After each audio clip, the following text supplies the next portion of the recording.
Assalamu alaikum wa rahmatullahi wa barakatuh. I've been asked to talk a little bit about the Islamic attitude towards sex and sexuality, and why is it that Islam seems to be a religion that some people say is obsessed with controlling or with limiting or with regulating human sexuality. Well, the fact of the matter is that Islam views the human sexual experience as being one of the greatest gifts that God has given to mankind.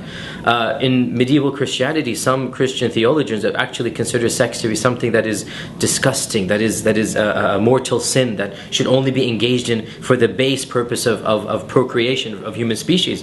The fact of the matter is that Islam never had that attitude. It's actually a very healthy part of being a human being. It's a very normal part of being a human being. We wouldn't be humans if we didn't engage in intimacy and intercourse. However, the fact of the matter is that like every single desire, like every single feeling that a person has, it can be used properly and it can be misused and abused. Eating is a natural human phenomenon. But if we start eating all the time, or if we start eating products that are harmful to us, then this will lead to something that will cause harm to the body. Of course, the concept or the desire to eat is natural, but it must be put and it must be manifested in a way that is helpful to society. Similarly, sex and sexuality is a natural part of being a human. And in fact, God created within us the yearning, the desire, the capacity to engage in intimacy, and He made it one of the greatest experiences of human existence. However, He has told us that the only way to truly find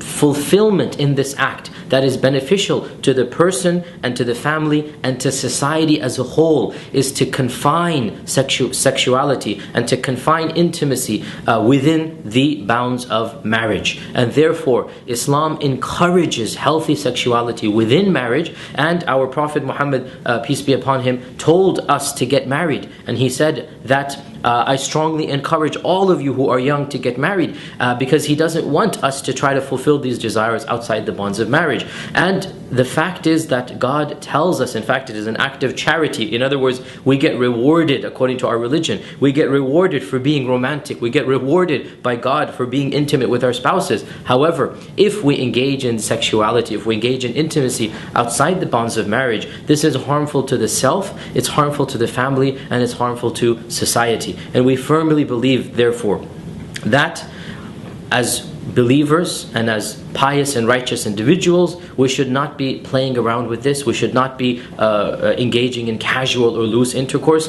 that this goes against the natural way that God has created us. The purpose of a marriage, one of the primary purposes of marriage, is not just procreation. Islamically, it's also recreation. It's also engaging in fun and games. It's just having a good time with your family. This is a part and parcel of being a human, and therefore, simply put, Islam regulates sexuality because an unregulated sexuality leads to harms that are personal, harms that are familial, and harms that are societal. And we firmly believe that God intended for us to practice His laws to bring about the best type of society possible. And when we regulate sexuality and we confine it within the confines of marriage, this is when, and this is the only time when this human emotion will be manifested in the most productive and useful way.